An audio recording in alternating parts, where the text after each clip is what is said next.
I'm not playing this game for me anymore. It's so much bigger than me. I'm the catalyst of what's going to change the entire trajectory of the Ovenstone family tree.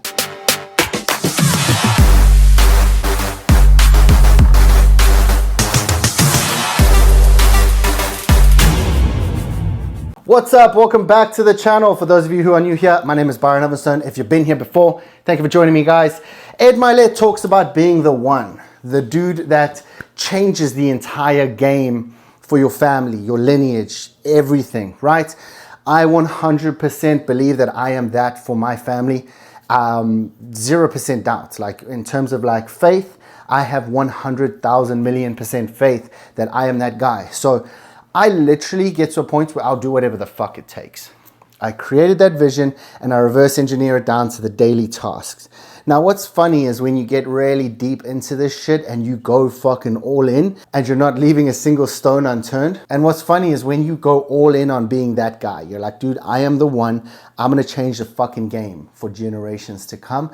Whatever it takes, I will go there.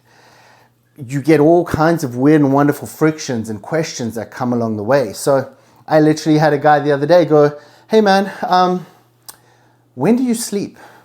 I'm like, I sleep when I'm done. He's like, what do you mean? He's like, so you don't get 8 hours? I said, honestly, I can't remember the last time I got 8 hours. Now there's levels to this game, right? And I'm not an idiot. I understand that sleep is fucking important. I've gone to lengths of not sleeping for periods of time. And when you do that, you become very inefficient at a lot of the stuff that you do. So I understand the requirement for sleep. I understand the importance of it. But over and above that, I don't put sleep ahead of certain things. So I study sleep. I understand what happens when you don't sleep. I understand how it starts to show up for me. But at the same time, I've learned how to hack my sleep to a point where my 5 or 6 hours, if I can get 6 hours, that's fucking phenomenal. But if my 5 hours is the equivalent of other people's 7 to 8 hours, because I am able to get into deep sleep very quickly. I'm able to get good REM sleep. Those are both the sleeps that really help rejuvenate the brain, rest and recover the body, etc. And when you sleep, your brain flushes out a lot of the toxic buildup. So if you don't sleep enough, what happens is you get a toxic buildup in your brain. That's when you get the early onset dementia and a bunch of other shit that's just really not good for you. So this is not a whole sleep video. I'm not diving deep into the theories behind sleep. If you want to know more about sleep, you can shoot me a message on Instagram or you can just Google it yourself. There's an amazing platform called Google. There's also ChatGPT, which I'm pretty sure if you said, tell me the implications of not sleeping very much, I'm pretty sure to write you out a nice little article that'll let you know exactly where the fuck you're going with that. But the point is this. At some point, there is a sacrifice that has to be fucking made. If you're the dude that's like, man, motherfucker, I am the one.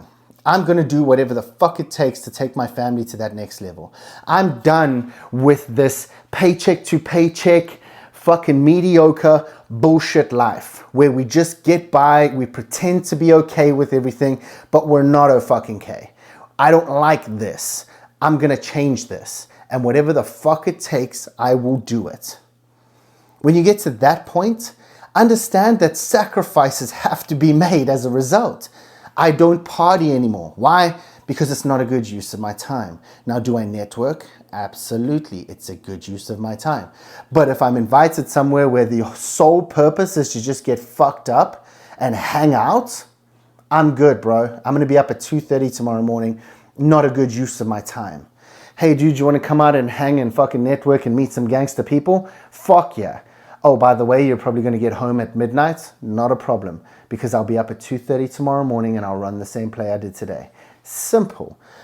I'm prepared to sacrifice the sleep on that occasion for the networking opportunity, but it's not going to stop me from running the play that I have to play tomorrow morning, which is getting up at 2:30, getting to the gym, running my morning routine. So understand that, guys, there is levels to this. And that when you do finally make the decision that, hey, this 2.0 life, 3.0 life, I am the fucking one, whatever you want to call it, everyone has their own version of it, but whatever the fuck you call it, There's going to be sacrifice that comes with that shit. You're going to have to do some shit you don't want to do. You're going to have to eat some shit sandwiches. You're going to have to sacrifice the fun, the fucking games, the bullshit, the alcohols, the nice foods, and a bunch of other shit because they don't get you where you want to go. There's plenty of times where I function on a fucking hour to 2 hours of sleep. Why? Because I've got shit to do. I got needles to move. I got fucking things to make happen for my family, for myself, for the generations to come. I'm not playing this game for me anymore. It's so much bigger than me. I'm the catalyst of what's going to change the entire trajectory of the Ovenstone family tree. That's the game that I'm playing. So if that means that tonight I don't sleep, so be it. It's not sustainable. I'm not going to not sleep ever again. I'll end up in an early grave. But if tonight I get no sleep, so fucking be it. I have shit that I have to get done every single day. Over and above that to-do list, the non-negotiable list that I run every day, I have other things that have to get done. So I write them out and I don't fucking shut it down until they're done. Why? Because that's the fucking burden that I accepted when I decided to be the one. When I decided that I am all in and there is no other solution to the Ovenstone family tree problem than me. Right? So once you take on that burden, once you take on that responsibility, you better fucking shoulder it correctly. All of a sudden, the sleep doesn't matter. All of a sudden, the donuts, the pizzas, the good times don't fucking matter. In actual fact, to be fully transparent, I made a career shift and I shifted something that in the short term was a massive fucking dick punch. It took 85% of my income off the table. But off the back of that, I know that the plus side is going to be exponentially better. So it's a short-term dick punch, short-term pain for a fucking incredible future and a bunch of shit that's going to go right and in the right direction once I've just suffered enough pain and endured enough discomfort to where I've set this shit up properly. So with that comes a responsibility where like I have to have an awkward conversation with my wife. And she has to have an awkward conversation with me where she's like, hey man, like shit's rough, right? And I'm like, yeah, it's pretty fucking hard. We're diving into savings. We're diving into stuff. We're figuring out what we're going to do next. We're probably going to downsize for a minute. It is what it is. And like we had to have that awkward conversation on Sunday in our Sunday night bath. And that's one of our non-negotiables is every Sunday we hang out in the bath together for like an hour to an hour and a half, just talking about what's to come. What does the future look like? How are we both getting on? Where do we need help? Where are we dropping the ball? What does the future look like, etc.?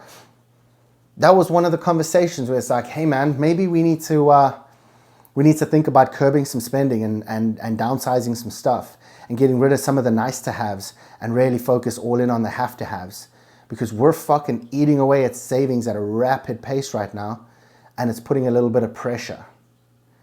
So maybe we take that one giant step back to take 25 fucking leaps forward. We're okay with that.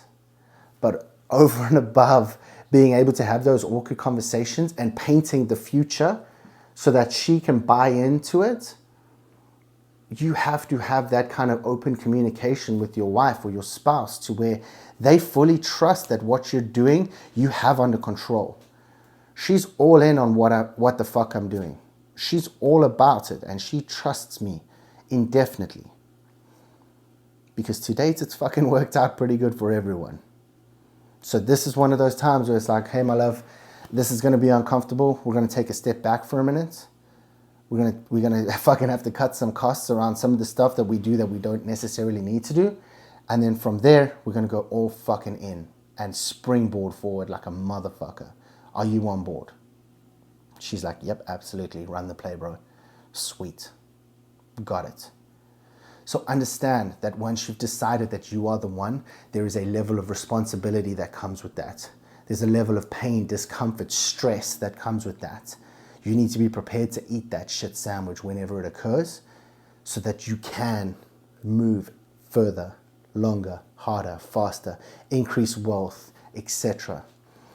So if you've decided you're the one, stop pandering to your shit of, oh, I need my 8 hours and blah, blah, blah, blah, blah. No, bro, you've committed to something bigger than you. That means that sometimes you won't sleep. Sometimes you won't eat. Sometimes you're going to have to fucking handle some shit that you don't want to handle. But don't commit to being the fucking one for your family if that's not you. Because the responsibility that comes with it is fucking nuts.